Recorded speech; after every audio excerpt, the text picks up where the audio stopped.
The next morning the rain was gone, but the city looked scrubbed raw, sharp under a cold gray sky, and I could not stop thinking about the old woman's final words. Tomorrow your life changes. I told myself it was only something eccentric people said, the kind of mysterious line rich strangers dropped when they were bored, but as I walked into Belarus for my lunch shift, every nerve in my body felt tuned too tight. Something was wrong before I even pushed through the staff entrance. 2 black sport utility vehicles idled at the curb. Men in dark suits stood near the doors, not moving much, but watching everything. The valet who usually joked with me said nothing. His face had gone pale. Inside, the restaurant was silent in a way luxury places never are. No clinking glasses. No piano. No lunchtime chatter. Just whispers. Our general manager, who normally barked at everyone over napkin folds, was sweating through his collar. "Evelyn," he said when he saw me. His voice cracked. "Do not move." My stomach dropped. For one absurd second I thought they had found out I took leftover bread home after closing. Then the front doors opened. Every sound in the room seemed to pull inward. 6 men entered in tailored black, moving with the quiet certainty of people used to making space without asking. Then he walked in. Tall, maybe 6'3", broad shoulders filling a charcoal coat cut so perfectly it looked poured onto him. Dark hair brushed back. A face too composed to read. But it was his eyes that froze me. Pale gray blue. Cold enough to unsettle you and calm enough to make that even worse. The entire room changed around him. Power has a sound. Sometimes it is silence. I heard one of the bartenders whisper, "Moretti." The name passed through me before I understood it. Luciano Moretti. Even I knew the rumors. Half myth, half Manhattan legend. The kind of man newspapers hinted at without printing too much. He did not look at anyone else. Not the owner trembling near the host's stand. Not the guests pretending to check their phones. Just me. His gaze landed and held. Every step he took across the marble sounded measured. Deliberate. My hands started shaking. When he stopped in front of me, the room seemed to stop breathing. Up close he looked younger than power should look. Maybe early 30s. Dangerous only in the way thunderstorms are dangerous. Beautiful and impossible to control. "You helped an elderly woman here last night," he said.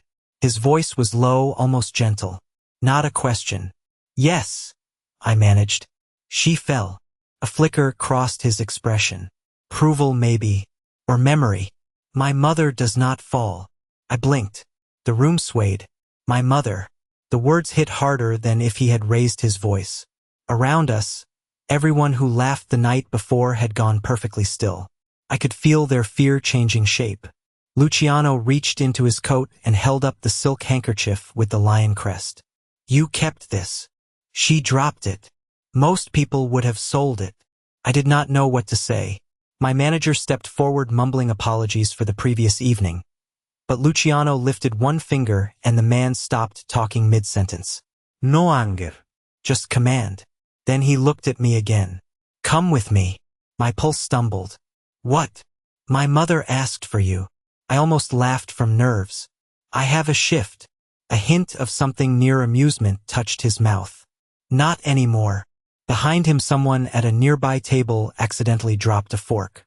The sound cracked through the silence. I should have said no. Every instinct I had built surviving New York on tips and subway delays told me to run. But something stronger held me there. Curiosity. Or fate. "Why?" I whispered. Luciano leaned slightly closer, enough for me to catch cedar and winter air in his coat. "Because in a room full of wealthy strangers," he said. "You were the only one who saw my mother." Then came the real shock. He stepped aside and gestured toward the door where the city waited beyond the glass. "Miss Carter," he said, almost formal. "My mother would like to know if kindness can survive inside a palace." I stared at him, unable to breathe. Behind me I felt every eye in Belarus on my back. The people who mocked an old woman yesterday now watched a king ask a waitress to walk beside him. And in that moment I understood something had shifted forever, because as I took one step toward those black cars, Luciano said quietly enough only I could hear, "You think you met my mother by accident?" His pale eyes held mine. You did not. The ride uptown felt unreal, as if Manhattan had slipped sideways into another version of itself. I sat in the back of a black sport utility vehicle softer than any living room I had ever known. My hands folded tight in my lap while rainwater from yesterday still clung to the city in silver streaks. Through the tinted window, familiar streets became foreign. Corner delis gave way to iron gates. Brownstones turned into old money mansions, hidden behind hedges trimmed too perfectly to be natural. Luciano sat across from me, not beside me, as though even silence obeyed a formal code around him. He had barely spoken since we left Belarus. Yet I could feel his awareness the way you feel heat from a fire without touching flame. Finally, I asked the question that had been clawing at me for 20 minutes. Where are we going? His eyes shifted from the passing skyline to me. Home. The word should have sounded ordinary. In his voice it sounded like territory. The gates opened before our car slowed. Wrought iron taller than two men, crowned with the same lion crest from the handkerchief. My breath caught. Beyond them rose an estate that looked borrowed from another century. Limestone walls, climbing ivy, windows catching afternoon light like polished mirrors. A fountain murmured in the circular drive. Somewhere water touched stone in a rhythm older than the city. I stepped out and nearly forgot to breathe. This is your house? I asked. Luciano gave the smallest nod. One of them, as if palaces came in multiples. Inside, marble floors stretched under oil paintings and chandeliers that turned daylight into gold. But none of it unsettled me as much as the feeling the place was watching. Like history had eyes. A woman in black led me through corridors lined with portraits until we reached a sunroom flooded with afternoon light. And there she was. The old woman from Belarus sat beside a chessboard wearing cream silk instead of a worn coat, posture regal enough to make queens seem underdressed. Margaret Moretti looked less like someone I had helped off a restaurant floor and more like someone countries once bowed to. She smiled when she saw me. Evelyn, she said warmly. You came. I did not know I had a choice, I answered before I could stop myself. Luciano looked at me sharply, but Margaret laughed.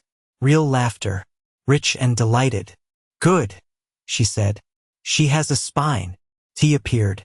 Somehow before I even noticed servants enter. Porcelain so thin light glowed through it.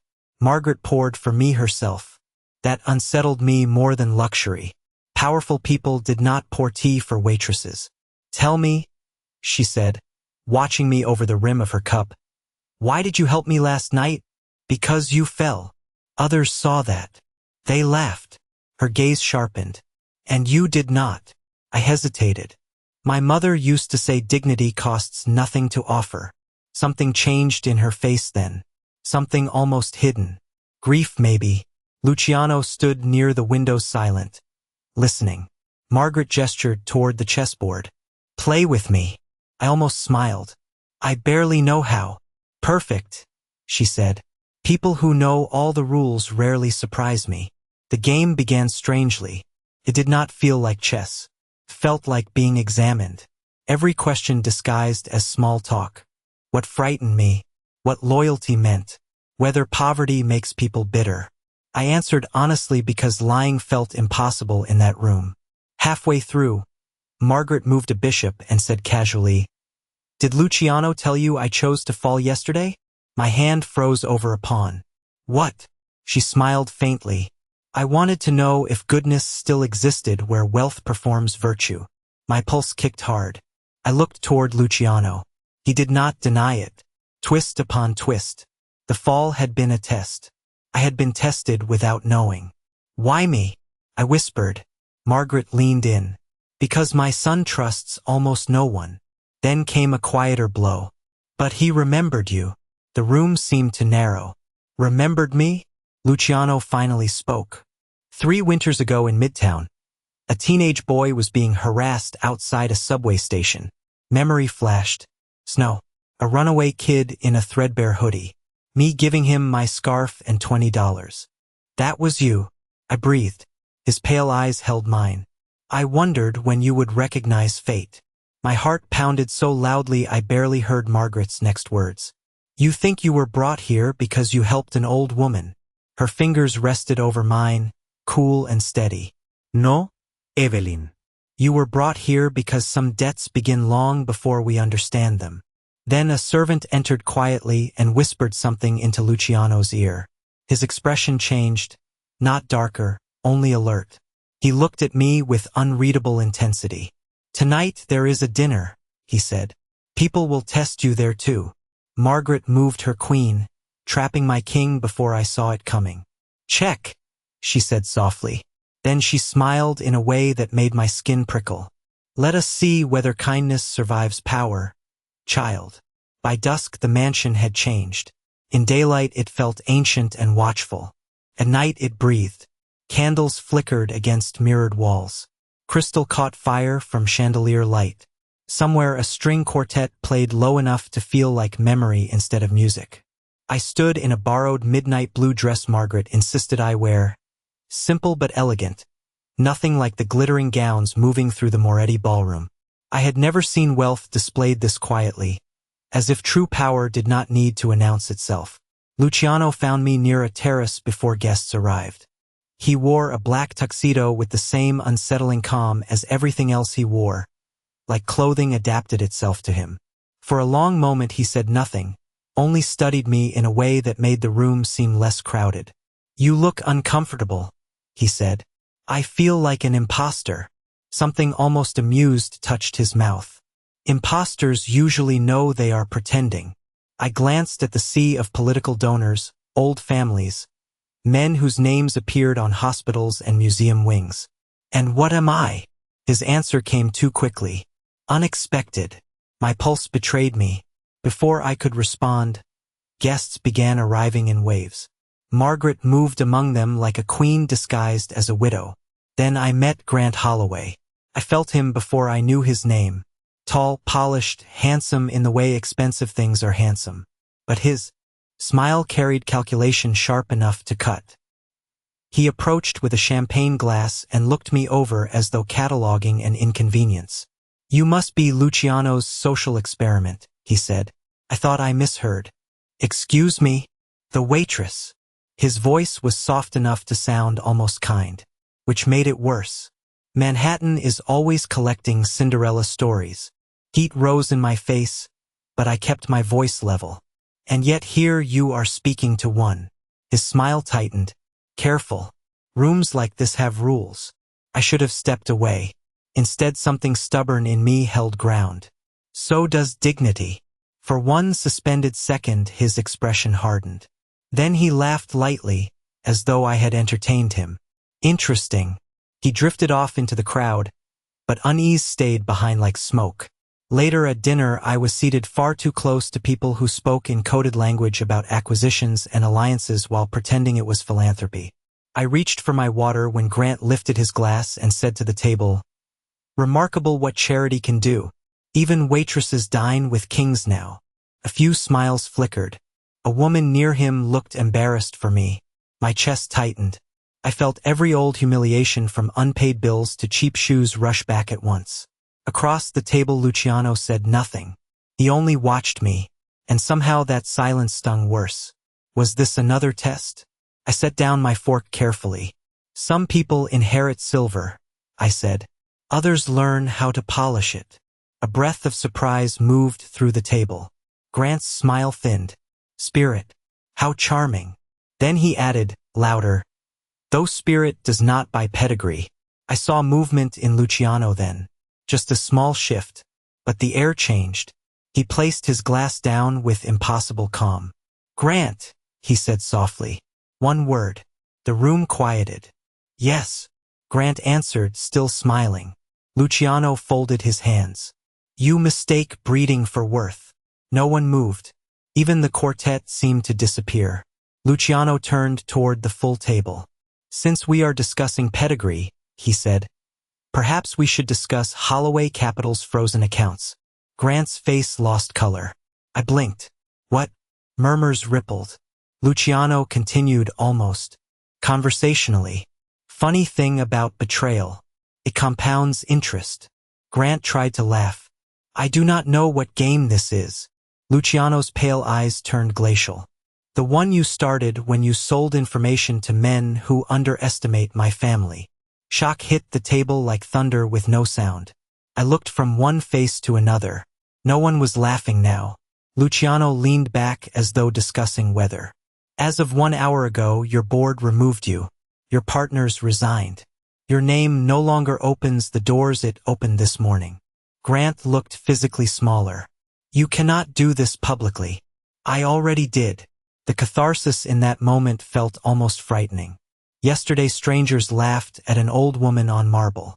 Tonight the cruelest man in the room sat exposed beneath crystal light. Luciano lifted his glass, not to Grant, but toward me. To those who confuse status with character, he said, may life educate them. Glasses rose hesitantly around the table. Grant stood abruptly and left without another word. I could barely breathe. When dinner ended, I slipped onto the moonlit terrace, shaken by what I had witnessed. Luciano followed minutes later. The city glowed below us like spilled gold. You knew he would provoke me, I said.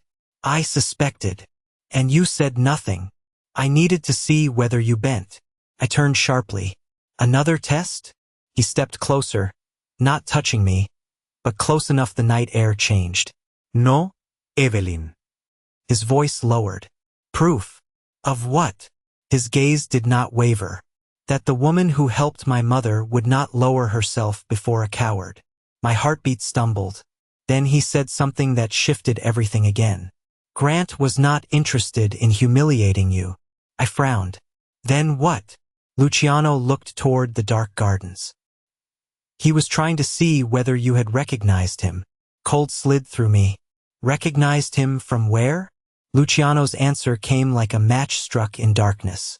From the night, 3 years ago, when you saved a boy in the snow. The words hit me harder than the cold air on the terrace. The night in the snow. For a second Manhattan disappeared and I was 22 again, hurrying toward the subway in a January storm, wind cutting through my coat, seeing a teenage boy cornered beside a shuttered newsstand while men in expensive coats ignored him. I remembered giving him my scarf, pressing folded bills into his frozen hand, telling him no one should look that alone in winter. I had never seen his face clearly beneath the hood. That was you, I whispered. Luciano did not answer right away. His silence was confession enough. You remembered me all this time? I asked. I remember debts, but something in his voice made the word mean something softer. I stared at him, trying to understand how one forgotten act had circled back through years into this impossible place. And Grant was there?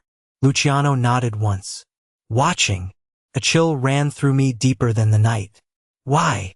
Because that boy you helped was not lost by accident. I searched his face. What does that mean?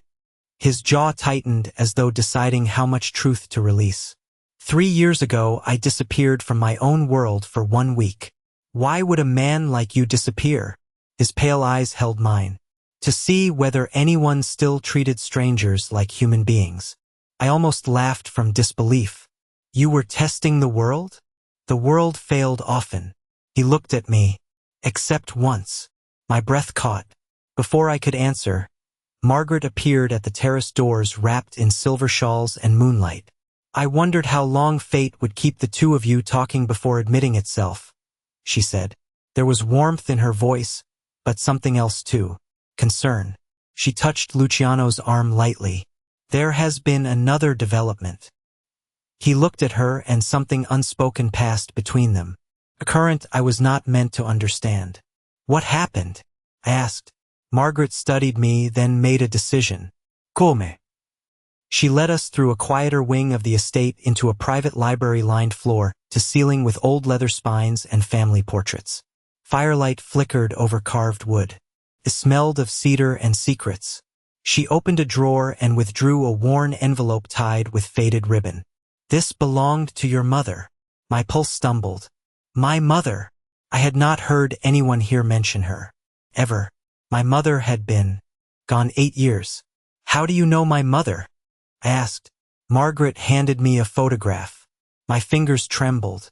It showed a younger Margaret beside a smiling woman I knew instantly. My mother, 20 years younger, laughing, arm in arm. The room tilted. That is impossible. No, Margaret said softly. Only hidden. Twist folded over twist until reality itself felt unstable. Luciano watched me with unreadable intensity. Your mother once saved mine, he said. My throat tightened. What are you talking about? Margaret sat slowly, as though stepping into memory hurt. Long before you were born, your mother worked as a nurse in Brooklyn. One winter she helped me when others would not. Her eyes shone. I never forgot. I looked between them, stunned. The old prophecy returned. Some debts begin long before we understand them. My whole body felt electric. So meeting you was not chance. Chance is often a lazy word for design, Margaret said. I sank into a chair. Everything I believed random now looked arranged by invisible hands. Then another thought struck me. Did you know who I was at Belarus? Margaret smiled. The moment you touched my hand. Luciano stepped closer. I knew before that. How? His answer came low. I have had someone watching over you for years. My head snapped up. What? He did not flinch. Quietly, to make certain life remained kind to you. Shock surged almost into anger. You watched me? Protected, he corrected. Without your knowledge. I should have been furious. Instead, all I could feel was the terrifying weight of being cared for by a man who moved cities with a sentence. Before I could speak, a servant entered, pale and breathless, carrying a note sealed in black wax. Luciano broke it open. Read once. His expression changed. The room cooled. Margaret stood. Grant. One name, heavy as thunder. What is it? I asked. Luciano folded the note. Someone arranged for your apartment building to be sold this afternoon. I stared. What? And your landlord has already changed the locks. My lungs forgot how to work. Everything I owned was there. My life. Why would someone do that? Luciano's gaze hardened. Because kindness embarrasses cruel men. He stepped closer, voice almost a vow. Grant just made his first move. I looked down at the old photograph trembling in my hands, my mother smiling beside his, and understood with sudden terrifying clarity this was never a romance drifting toward danger. I had already stepped into a war disguised as destiny. Sleep did not come that night. I stood at the tall library windows long after Margaret had gone upstairs, staring at rain beginning again over the city while Luciano made quiet phone calls in another room. His voice low enough I could not make out words, only certainty. My apartment, my old life, changed in a sentence by a man I had met only yesterday and another I had mocked with dignity at dinner. It should have felt absurd. Instead it felt terrifyingly logical, as if I had stepped through some hidden door and only now saw the machinery behind the walls. Near 2 in the morning Luciano found me still awake beside the dying fire. You should rest, he said. I do not think I remember how. He studied me for a long moment, then did something unexpected. He took off his suit jacket and laid it over my shoulders. The gesture was so simple it nearly undid me. Your apartment is already being handled, he said. Handled how? You will not lose your home. I turned sharply. I do not want problems erased because powerful men snap their fingers. A shadow of respect crossed his face. Good. Good. It means you still know where your soul lives. I almost smiled despite fear. And where does yours live? His answer came after a pause. That is becoming a dangerous question. The fire cracked between us. Silence gathered, not empty but alive. Then he said something that shifted the night again. Tomorrow you will leave with my mother for Connecticut. Leave. Temporarily. Because of Grant?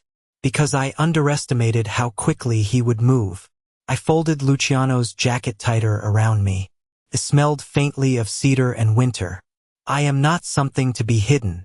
His eyes sharpened. No. You are something to be protected. The words landed deeper than they should have. Morning came pale and silver. Margaret insisted we leave before noon. A town car waited. Security moved with quiet urgency that made me more afraid than panic would have. As we drove through wet country roads lined with old stone walls and bare trees, Margaret held my mother's photograph in her lap as if guarding a relic. "There is something I did not tell you," she said. I looked over. "There is more." Her smile held sorrow. "Always." She told me my mother once refused money from the Morettas after helping Margaret. Said kindness should never become a transaction. "That is why I wanted to meet the daughter she raised," Margaret whispered. Emotion closed my throat. I looked out the window before she could see tears gather. We reached a quiet estate near the water by late afternoon. Smaller than the Manhattan mansion but somehow older. Peaceful enough to lower my pulse for the first time in hours. That peace lasted until dusk. I was in the kitchen helping Margaret make tea when the landline rang. She answered, listened. Her face changed. "Luciano?" she said. My blood froze. She covered the receiver and looked at me strangely. "He insists on speaking with you." I took the phone with trembling fingers. "Luciano." His voice came rougher than I had heard before. Evelyn listened carefully. Every nerve tightened. "What happened?" A pause. Then, "Someone entered your apartment last night." My knees weakened. "Why?" "They were searching for something." "There is nothing there." Another pause, heavier this time. "There is now." My mind raced. What does that mean? His next words turned the room cold. "An envelope was hidden in your apartment years ago." I stared at nothing. "Hidden by who?" "Your mother." The world seemed to tilt. Margaret gripped the counter. She already knew. Of course she knew. "What was in it?" I whispered. Luciano exhaled slowly. "We do not know. Grant thinks it contains evidence that could destroy families." I felt reality tear open again. My mother, a secret, my apartment, Grant. Nothing was random. Why would my mother hide something like that? Luciano's voice lowered. "Because she may have known she was in danger before she died." My hand shook so hard I nearly dropped the receiver. I had believed my mother died in an ordinary car accident. A grief I had made peace with. Now even death had become uncertain. "Luciano," I whispered, barely breathing. "What are you telling me?" His answer came like a vow through static. "I am telling you the story you thought began at Belarus began long before either of us understood." Then his voice sharpened. "Lock the doors. Stay with my mother. I am coming tonight." "Why?" Silence. Then the line that made my heart stop. "Because Grant does not want the envelope anymore." A beat. "He wants the girl who can lead us to it." I turned toward the dark windows just as headlights appeared beyond the gate where no one was expected. And Margaret, standing beside me with the phone gone cold in my hand, whispered only one word. "Too late." Headlights swept across the wet windows like warning signals from another life. For one suspended second, no one moved. Then Margaret's hand found mine, surprisingly steady. "Come with me," she whispered. She did not sound frightened. She sounded prepared. That unsettled me more than the lights beyond the gate. She led me through a narrow hallway hidden behind the library shelves. A passage I would never have found alone. Old houses keep secrets the way old families do. We moved through dim corridors while my pulse hammered so loudly it drowned out reason. "Who is out there?" I asked. Margaret did not answer at first. At the end of the passage, she opened a small room overlooking the back gardens. Rain silvered the glass. "Listen carefully, child," she said. "If anything happens, you leave through the greenhouse." "I am not leaving you." Her blue eyes sharpened. That was not a request. Before I could argue, tires sounded on gravel below. Voices. Doors closing. My breath caught. Then my phone lit up. "Luciano." I answered with shaking fingers. "They are here." His voice came immediate, controlled but edged in something raw. "Stay where you are." "Who are they?" "A distraction." That does not sound comforting. For one impossible second I heard a faint laugh in his breath. Then steel returned. "Evelyn, do you trust me?" Strange question. Easy answer. "Yes." Silence, almost startled. Then he said, quietly, "Good."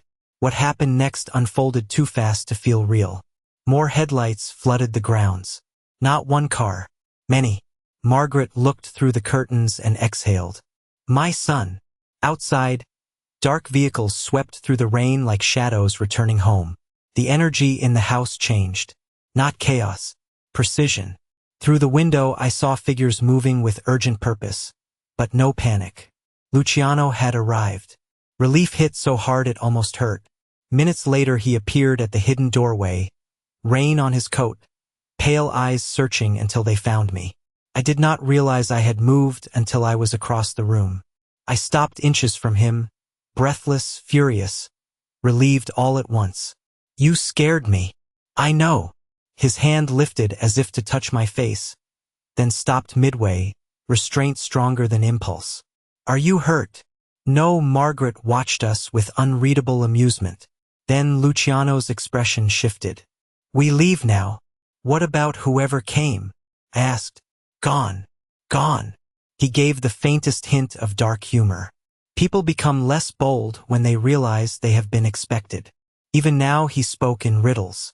We moved quickly through the rain toward another waiting car. Luciano opened the door for Margaret first, then for me. As we drove into the storm, I finally asked the question burning through me. Were they trying to take me? His jaw tightened. Yes. The bluntness made my stomach drop. Because of something my mother hid. Because of what you represent. I am a waitress from Queens. His gaze turned to me, intense enough to stop thought. No. You are the woman tying together truths powerful men buried. We drove in silence after that, windshield wipers beating like anxious heartbeats. Back at the Manhattan estate, Luciano led me not to a guest suite but to his private study.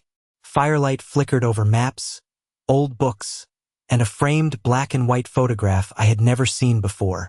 A young boy in snow beside a woman handing him a scarf. My breath vanished. It was me. How do you have this? I whispered. Because that day changed my life. My knees nearly gave out.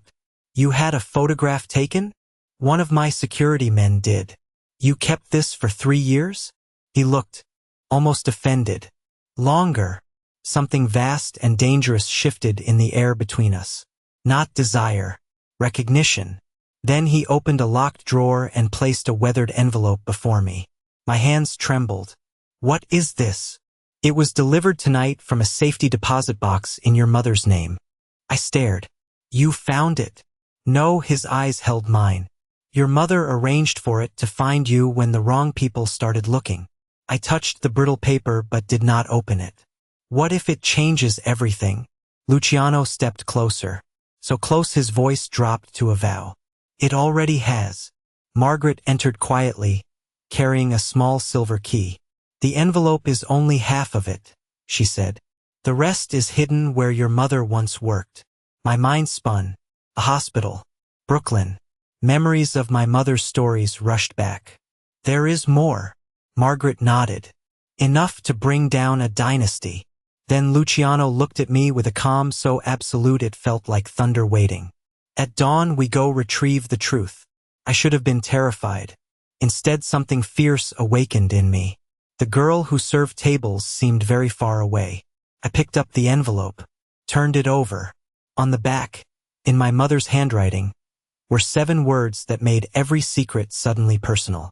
For Evelyn, trust the man with winter eyes. Dawn in Brooklyn looked nothing like the Manhattan of chandeliers and hidden empires. It looked honest. Cold steam rose from subway grates. Delivery trucks rattled over wet streets. Coffee carts opened to men in work boots and nurses changing shifts. I sat in Luciano's car watching neighborhoods my mother once walked blur past, the envelope warm in my coat pocket like a second heartbeat. No one spoke much. Luciano drove himself, which somehow felt more intimate than if 10 bodyguards had surrounded us. Margaret sat beside me in the back, one hand resting over mine whenever nerves betrayed me.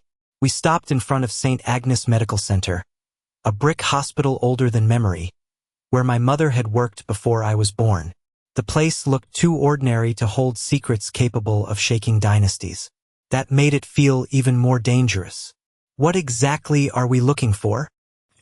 asked as we entered through a side corridor lined with faded photographs of former staff.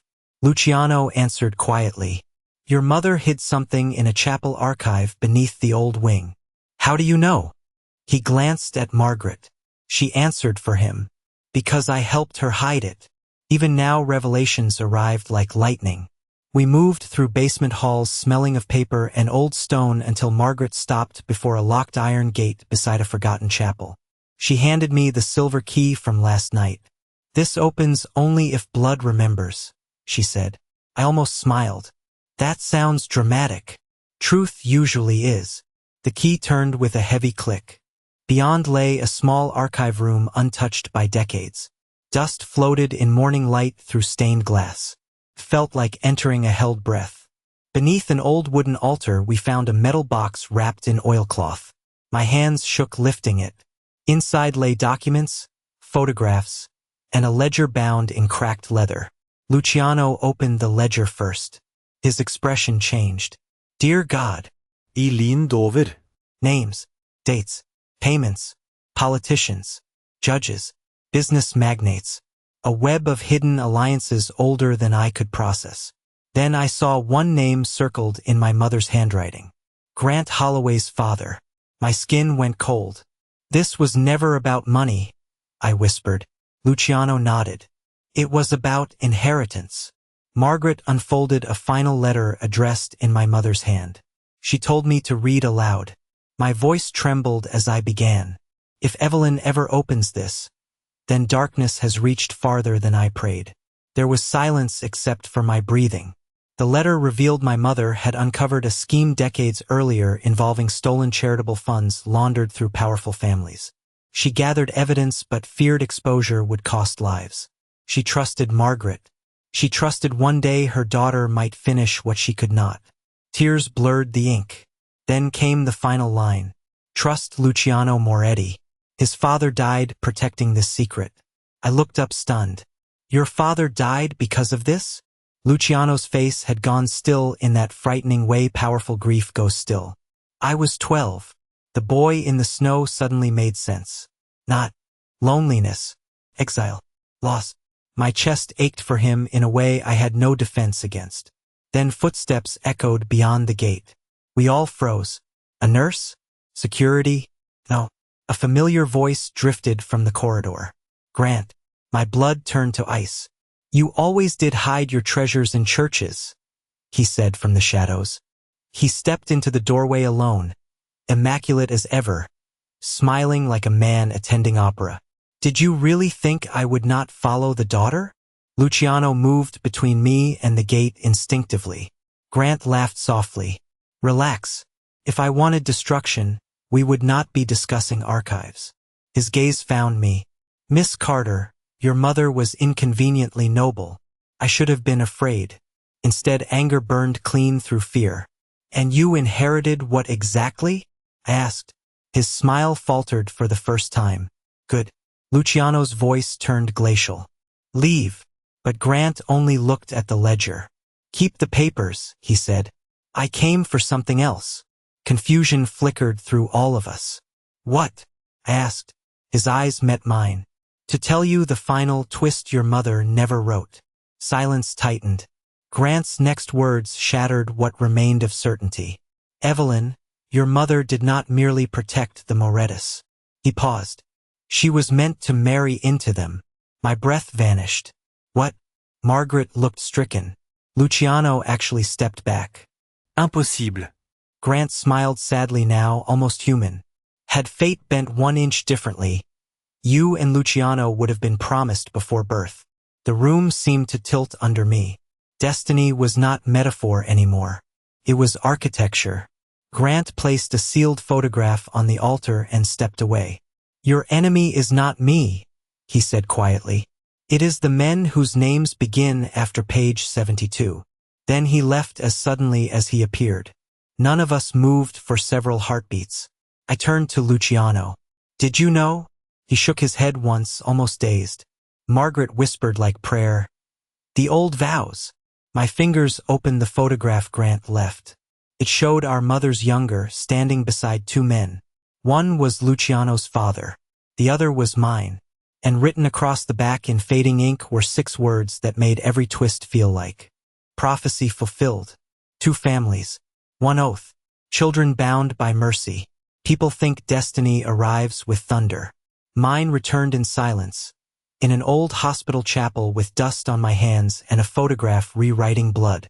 We left St. Agnes carrying enough truth to fracture empires. But what stayed with me was not the ledger or the hidden names. It was Luciano driving back through Brooklyn with one hand tight on the wheel and the other resting near mine on the console, as if resisting some instinct older than thought. Neither of us spoke for miles. Some truths are too large for immediate language. At the Manhattan estate, a gathering had already formed in the Great Hall. Men in dark tailored suits stood beneath chandeliers, not as guests this time, but as witnesses. Luciano called them his capos. I called them the room where history decided things. The ledger lay on a long walnut table. Margaret stood at its head like a queen restored. I should have felt out of place, a waitress among kings. Instead, something inside me had changed in that chapel. I no longer felt invited into their world. I felt tied to it. Luciano addressed the room with calm so absolute it made silence feel ceremonial. He spoke of corruption hidden behind philanthropy, of old betrayals, of debts now due in truth rather than fear. Men twice his age listened without interruption. That alone told me what power really looked like. Then one silver-haired capo turned toward me and asked, "And who safeguards the woman at the center of this?" Before I understood the question, Luciano stepped forward. Ido. 2 words, like an oath. Murmurs moved through the room. The old capo studied me. Because she carries evidence? Luciano's gaze never left mine. Because she carries honor. The air itself seemed to pause. Then something happened I would remember all my life. Luciano walked to the center of that room, before men who govern shadows and fortunes, and removed the signet ring from his hand. A lion beneath a crown. The same crest from the handkerchief that began everything. He set it on the table before me. Gasped. Even Margaret looked startled. "What are you doing?" I whispered, his voice lowered but carried to every corner. "Correcting an old vow." He turned to his men. "This woman outranks fear." The words struck like church bells through my chest. Not a proposal. Not possession. Something older. Recognition. Then one by one those men inclined their heads to me. Not to wealth. Not to status. To dignity.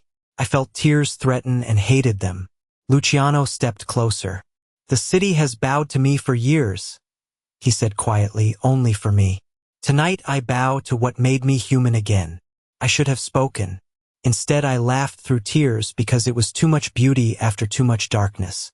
Later that night we stood alone on the terrace where this strange fate had first deepened. The city glowed below us. Spring had begun to soften the air. "What happens now?" I asked. Luciano looked over Manhattan as though seeing not empire but possibility. "Now we dismantle what should never have survived. And after," he turned toward me, winter eyes softer than I had ever seen them. "After, perhaps we learn what peace costs." I held the old photograph between us. "Do you believe we were bound before birth?" His answer came almost as a smile. "I believe kindness found its way home." Weeks later the ledger changed powerful lives quietly, as truths often do. Names fell. Institution shifted. Grant vanished from headlines and, strangely, from enmity. He had not been the monster I imagined, only another broken heir inside older machinery. Belarus Grand invited me back 1 month later for a charity gala under new ownership. I wore no borrowed dress this time, only my own certainty. As I entered, I saw the same marble floor where an old woman once fell and strangers laughed. Guests parted not from fear, but respect. Then Margaret, in silver silk, leaned on my arm as if she had always belonged there. Someone whispered, "Is that the Moretti matriarch?" Another asked who I was. Margaret answered before I could. "Family." Across the room Luciano watched with that unreadable calm that now felt like home. And when a young waitress nearly dropped a tray from nerves, I caught it before it fell. She looked terrified. I smiled and whispered the words that changed my life. Kindness always gets noticed. Sometimes I think back to the night everyone laughed at a fallen old woman and wonder how many miracles begin as public embarrassment. How often kingdoms hide inside ordinary choices. They laughed when I helped a stranger from the floor. No one laughed when they learned compassion could move a throne. And if there is a moral echo left from all this, it is simple. Power can command a city, but only dignity can make power kneel.